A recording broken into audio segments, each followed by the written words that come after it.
आप देख रहे हैं दुनिया भर की खबरें। आज है 8 नवंबर 2025 और ये रही आज की सुर्खियां। अमेरिका ने इसराइल से गजा में राहत पहुंचाने का जिम्मा छीना। 7 महीने बाद गजा में पहुंचे मुर्गी के अंडे, एक अंडे की कीमत आपको कर देगी हैरान। वेस्ट बैंक में सेटलर्स का हमला, 4 फलस्तीनी जर्नलिस्ट जख्मी। इसराइली ड्रोन हमले में मारे गए 2 लेबनानी भाई। यूरोपीय यूनियन ने इसराइल को लताड़ा। सूडान में डरावना मंजर, 150 औरतों से आबरू रेजी, 1300 जख्मी। कतर पर एक खास औरत को बदनाम करने का इल्जाम, आईसीसी में गजा के केस से जुड़ा है मामला। अफगानिस्तान बोला पाकिस्तान से सीज फायर रहेगा कायम, नहीं होगी जंग। ईरान में सूखे का कहर, तेहरान में तय वक्त पर काटा जाएगा पानी। और रूस का बहुत बड़ा दावा, यूक्रेनी फौज को चारों तरफ से घेरा, निकलना मुश्किल। ये थी कुछ हेडलाइंस। इन हेडलाइंस के अलावा भी कई अहम खबरें हैं इस बुलेटिन में। आजाद बोल इंडिया आप देख रहे हैं। खैर मकदम है आपका, मैं हूं आदिल खान आजाद। यह है स्पेशल प्राइम टाइम शो दुनिया भर की खबरें। शुरू करते हैं तफसील से खबरों का ये सिलसिला। गजा में फिर तबाही मची है। इसराइल ने सीज फायर को रौंद डाला है। गजा पर इसराइल की बर्बरियत थमी नहीं है। आज खान यूनिस और रफा शहर में इसराइली जहाज़ों ने फिर से बम बरसाए। बुलडोजरों ने घरों को मलबे में बदल दिया। जंगबंदी के बावजूद इसराइली फौज ने जुमे की रात से लेकर आज सुबह तक कई इलाकों में रिहायशी इमारतें गिरा दी, जिनमें गजा सिटी के मशरकी हिस्से भी शामिल हैं। ये सब तब हो रहा है जबकि यूएन का कहना है कि गजा में ऑलरेडी 92% रिहायशी इमारतें या तो पूरी तरह से तबाह कर दी गई हैं या फिर पूरी तरह नुकसान की हालत में है। यानी पूरा गजा अब मलबे का शहर बन चुका है। अब गजा की राहत पर इसराइल नहीं, अमेरिका का कंट्रोल होगा। दोस्तों, गजा में अब मदद कौन देगा, ये फैसला अब इसराइल नहीं करेगा, अमेरिका करेगा। ये जिम्मा इसराइल से छीन लिया गया है।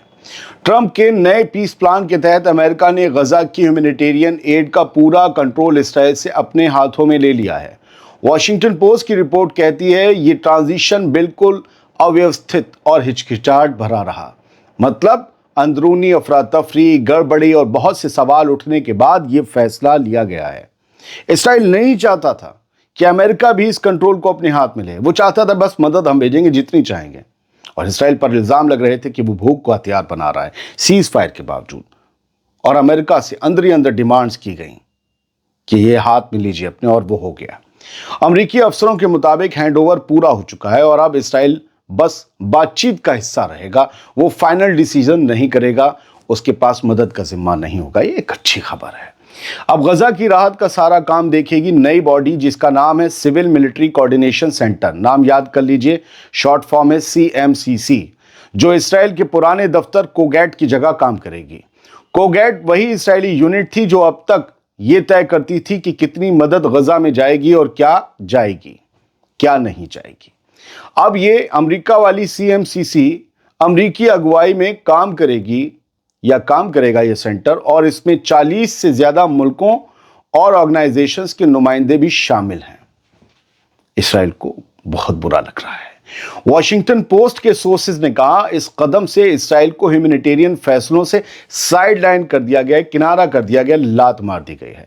मतलब अब गजा में क्या जाएगा, किस रास्ते जाएगा और किसे दिया जाएगा, इसका फैसला अब तेल अवीव नहीं वॉशिंगटन करेगा। हालांकि रिपोर्ट के मुताबिक अक्टूबर में हुए सीज फायर के बाद मदद की सप्लाई में थोड़ा सुधार तो हुआ है, लेकिन इसराइल की रोक टोक अब भी जारी है। ये वही पीस प्लान है जिसे ट्रंप मिडिल ईस्ट का नया मॉडल बता रहे हैं, लेकिन गजा के लोगों के लिए सवाल अब भी वही है, क्या मदद मिलेगी, क्या वाकई मिलेगी, या बस मैनेजमेंट बदल गया है और नतीजा वही रहेगा। उम्मीद करते हैं दोस्तों कि शायद अमेरिका राहत पहुंचाने में कुछ सुधार लाए और फलस्तीनियों की भूख मिट पाए। यकीन मानिए, गजा के एतबार से आज इस बुलेटिन की सबसे बड़ी खबर है। इसे आप समझिए, परखिए, हो सके तो फिर से सुनिए। 7 महीने बाद गजा में अंडे पहुंचे हैं। एक अंडा $1.5 का है, यानी इंडियन करेंसी में करीब 133 रुपए का एक अंडा। तबाह हाल फलस्तीनियों के लिए ये कितना महंगा सौदा होगा, इसका हम और आप ठीक से तसव्वुर भी नहीं कर सकते। ये खबर इसलिए बताई क्योंकि मदद की बात चल रही थी। अमेरिका ने इसराइल से जिम्मा छीन लिया है गजा में मदद पहुंचाने का। क्या इन अंडों की कीमतें भी गिरेंगी? गजा की भूख और महंगाई ने लोगों को तोड़ के रखा हुआ है, लेकिन 7 महीने बाद जब बाजारों में अंडे पहली बार दिखाई दिए तो सोशल मीडिया पर जैसे ईद का माहौल बन गया। यकीन मानिए तस्वीरें शेयर होने लगी, लोगों ने खुशी में तस्वीरें अंडों की शेयर की, लिखा आखिर अंडे गजा में लौट आए। लेकिन ये खुशी भी आधी अधूरी है दोस्तों, क्योंकि मैं बता चुका हूं कि एक अंडे की कीमत $1.5 यानी इंडियन करेंसी में 133 रुपए है। ज्यादातर लोग इसे खरीद नहीं सकते, लेकिन फिर भी ये छोटी सी उम्मीद गजा के मलबे में जिंदा रहने की एक बड़ी निशानी बन गई है। अगली बार आप जब भी अंडे खाइएगा तो गजा को और 133 रुपए को ध्यान में जरूर रखिएगा और शुक्र अदा कीजिएगा कि हम बहुत शानदार मिट्टी पे, बहुत शानदार मुल्क में हैं, कि हमें सब फराहम है और रेट कंट्रोल है। इसराइल ने आज 15 फलस्तीनियों की बॉडीज लौटाई, वो भी उसी US broker cease fire deal के तहत, जिसमें हर एक इसराइली होस्टेज की बॉडी के बदले 15 फलस्तीनियों की बॉडी वापस की जा रही है।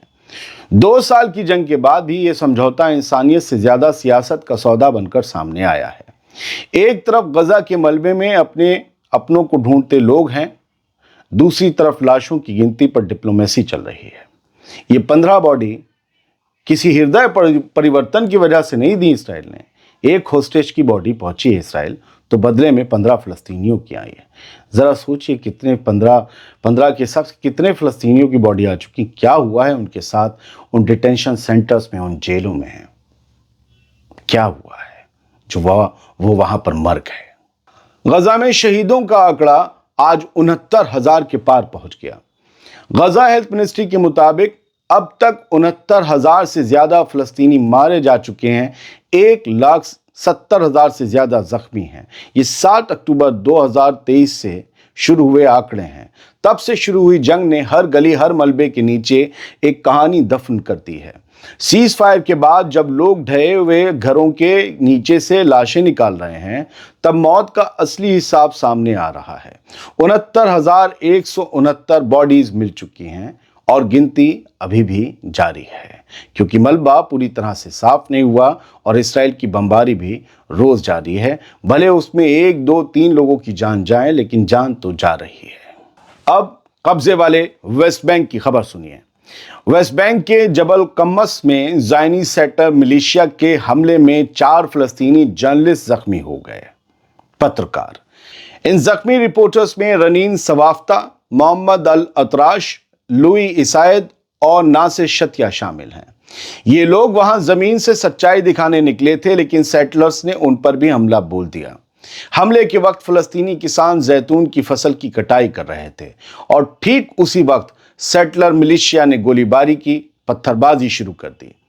इस बीच ये तमाम रिपोर्टर्स और कैमरामैन वहां पर इस सच्चाई को और सेटलर्स के जुल्म को रिकॉर्ड कर रहे थे, तभी उन पर हमला कर दिया गया। कलम और कैमरा फिर से जख्मी हुआ है, मगर सच बोलने वाले अभी भी डटे हुए हैं। ये बर्बरियत, ये जुल्म डॉक्यूमेंट हो रहा है, दुनिया को दिखाया जाता रहेगा और हम बताते रहेंगे और आप जैसे लोग सुनते रहेंगे, क्योंकि ऐसा कोई तंज नहीं है, क्योंकि आप खबर देखने वाले लोग हैं। हम लोग, आप लोग वहां जा तो सकते नहीं, जो वहां हैं वही वहां नहीं जा सकते। खैर, बढ़ते हैं आगे। इसराइल की जंग का अगला टारगेट लेबनान है। याद रखिएगा, आज इसराइली ड्रोन हमले में 2 लेबनानी भाइयों की मौत हो गई। लेबनान की नेशनल न्यूज एजेंसी के मुताबिक दोनों भाई शेबा कस्बे के रहने वाले थे। उनकी गाड़ी पर माउंट हरमन इलाके में ड्रोन से हमला किया गया, गाड़ी में आग लग गई और दोनों मौके पर मारे गए।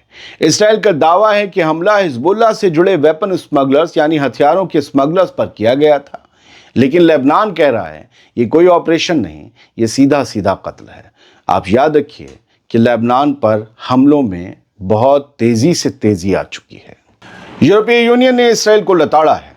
यूरोपीय यूनियन ने साउथ लेबनान में आज हुए इसराइली हमलों को न सिर्फ गैर कानूनी बताया, बल्कि इसराइल को यूएन की करारदाद 1701 की याद भी दिलाई कि बच्चों से याद रखना।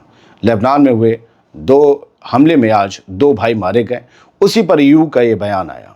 यूरोपीय यूनियन के तर्जुमान अनवर अल अनूनी ने कहा कि इसराइल सीज फायर तोड़ रहा है और ये नवंबर 2024 के मुआहदे की खुली खिलाफ वर्जी है।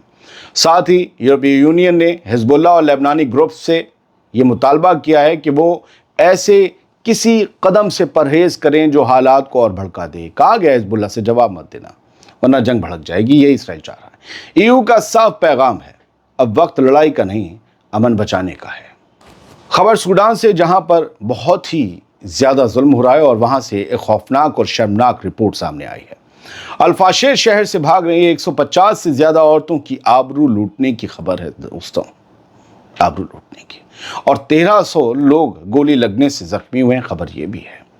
इस खबर के मुताबिक नॉर्थ दारफुर सूबे के शहर अल-फाशर से निकलने की कोशिश कर रही सैकड़ों औरतों और बच्चों पर आरएसएफ मिलिशिया ने हमला कर दिया। मकामी सिविल ग्रुप के मुताबिक भागती औरतों के साथ आबरू रेजी और जुल्म किए गए। आरएसएफ के लड़ाकों ने भागते हुए लोगों का पीछा किया, जिनमें से कुछ को कारनी इलाके में रोककर कैदी बना लिया गया। अब भी वहां हजारों लोग फंसे हैं, जिनमें बच्चे, बूढ़े और जख्मी शामिल हैं। इस रिपोर्ट के मुताबिक 1300 से ज्यादा लोग गोली लगने से जख्मी हुए हैं, 1200 बच्चे भुखमरी का शिकार हैं और 700 बुजुर्गों की हालत बेहद नाजुक है। करीब 15,000 लोग किसी तरह तवाइला टाउन पहुंच पाए हैं। ज्यादातर जख्मी हैं, कमजोर हैं और सहमे हुए हैं। सूडान के हालात बेहद नाजुक हैं, बेहद खराब हैं। कतर पर एक औरत को, बल्कि एक खास औरत को बदनाम करने का इल्ज़ाम लगा है। आईसीसी में गजा के केस से जुड़ा है ये मामला, दिलचस्प है, सुनिएगा। गजा में सुलह कराने की कोशिशों के बीच कतर ने जुमे को उन इल्ज़ामों को सिरे से खारिज कर दिया जिनमें यह कहा गया था कि उसने आईसीसी के प्रोसिक्यूटर करीम खान के खिलाफ शिकायत करने वाली एक औरत को बदनाम किया। इस औरत पर इसराइल का एजेंट होने का इल्ज़ाम लग चुका है। कतर के इंटरनेशनल मीडिया ऑफिस ने बयान में कहा, यह इल्ज़ाम एक साजिशी कैंपेन का हिस्सा है जिसे कुछ बुरे लोग, कुछ बुरे प्लेयर चला रहे हैं ताकि अपने गुनाहों से ध्यान हटाया जा सके और कतर की मीडिएटर के तौर पर की जा रही कोशिशों को नुकसान पहुंचाया जा सके। कतर ने कहा कि ये सब झूठी और मनगढ़ंत रिपोर्ट्स हैं जिन्हें कुछ मीडिया हाउसों तक पहुंचाया गया, लेकिन ज्यादातर ने छापने से ही इनकार कर दिया क्योंकि उनमें कोई सबूत था ही नहीं। कतर ने यह भी याद दिलाया कि अमेरिका में कतर चैरिटी के खिलाफ दाखिल कई मुकदमे अदालतों ने रद्द कर दिए क्योंकि पेश किए गए सबूत फर्जी निकले। कतर का दावा है कि यह हमला दरअसल गजा में हमारी अमन और इंसानियत की कोशिशों को तोड़ने की और रोकने की कोशिश है, जो कभी कामयाब नहीं हो पाएगी। अफगानिस्तान ने कहा है कि सीज़फायर कायम रहेगा। पाकिस्तान से बातचीत नाकाम हो गई है लेकिन जंग नहीं होगी। अफगानिस्तान की तालिबान हुकूमत ने कहा कि पाकिस्तान से सीज़फायर बरकरार रहेगा, भले ही ताज़ा बातचीत किसी ठोस नतीजे पर ना पहुंची हो। दोनों मुल्कों के बीच एक हफ्ते चली झड़पों के बाद ये जंग बंदी हुई थी। अफगानिस्तान ने कतर और तुर्की का शुक्रिया अदा किया कि जिन्होंने दोनों पड़ोसियों के बीच टेंशन घटाने और अमन कायम रखने में अहम रोल निभाया है। तुर्की और कतर आसपास और ख़ास तौर से मुस्लिम ममालिक के बीच अमन कायम करवाने की बड़ी कोशिशें आजकल कर रहे हैं।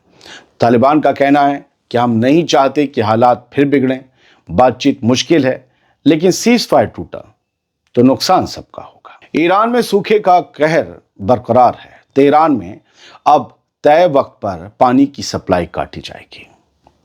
ये एक बड़ी खबर है, इससे हम सबको, सभी मुल्कों को अलर्ट होने की ज़रूरत है।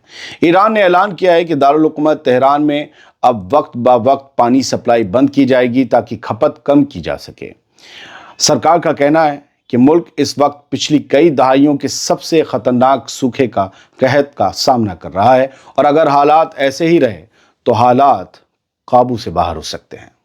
स्वदेशी तेजस को उड़ाने के लिए विदेशी इंजन चाहिए दोस्तों। क्या ऐसे काम करेगा मेक इन इंडिया का नारा? खबर क्या है, समझेंगे। भारत ने अमेरिकी कंपनी जनरल इलेक्ट्रिक से 100 से ज्यादा इंजन खरीदने का समझौता किया है, डील की है। ये इंजन भारत में बने तेजस फाइटर जेट्स में लगाए जाएंगे। ये डील ऐसे वक्त में हुई है जब अमेरिका और भारत के रिश्तों में तानातनी बढ़ी हुई है और ट्रंप हुकूमत ने रूसी तेल खरीदने पर भारत पर सख्त टैरिफ लगाने का फैसला किया है। लेकिन सवाल यह है कि जिस तेजस को हमारी हुकूमत टोटल स्वदेशी बताती है, उसे विदेशी इंजन लगाकर आधा विदेशी क्यों बनाया जा रहा है? साउथ ब्राजील के सूबे पराना में जुमे की रात एक जबरदस्त टॉर्नेडो ने तबाही मचा दी। रियो बोनीटो नामी शहर में तूफान ने ऐसा कहर मचाया कि गाड़ियां उलट गईं, घरों की छतें उड़ गईं और सैकड़ों लोग सड़कों पर बेघर हो गए। مقامی حکام کے مطابق اب تک کم از کم 5 لوگ ہلاک اور 130 سے زیادہ زخمی ہو چکے ہیں۔ موسمیاتی اداروں کا کہنا ہے کہ ٹورنیڈو کی رفتار اتنی تیز تھی کہ کئی عمارتیں پل بھر میں زمین دوز ہو گئیں ہوا سے۔ برازیل کی حکومت نے متاثرہ علاقوں میں ریڈ الرٹ جاری کیا ہے اور کہا ہے کہ بارش اور تیز ہوائیں ابھی جاری رہ سکتی ہیں۔ روس نے ایک بہت بڑا دعویٰ کیا ہے، کہا ہے کہ یوکرینی فوج چاروں طرف سے گھیر لی گئی ہے، لیکن کہاں؟ روسی فوج نے کہا کہ یوکرین کے سپاہی اب پوکرووسک سے باہر نہیں نکل سکتے کیونکہ شہر کے سارے راستے اب رشیا کی فوج کے کنٹرول میں آ چکے ہیں۔ یہ دعویٰ ایسے وقت میں آیا ہے جب روس لگاتار ڈونیٹسک کے مورچے پر دباؤ بڑھا رہا ہے اور یوکرینی فوج کو گھیرا بندی کے خطرے کا سامنا کرنا پڑ رہا ہے۔ یہ تھیں کچھ خبریں، امید یہ کرتا ہوں صاف گوئی سے فیکٹس اور ثبوتوں کے ساتھ آپ کے سامنے رکھی۔ کچھ خبریں اچھی نہیں ہو سکتی، لیکن میری کوشش ہوتی ہے کہ میں اچھے طریقے سے اور آسان طریقے سے آپ تک خبر انفارمیشن پہنچا دوں۔ بہت بہت شکریہ، سلامت رہیے، خوش رہیے۔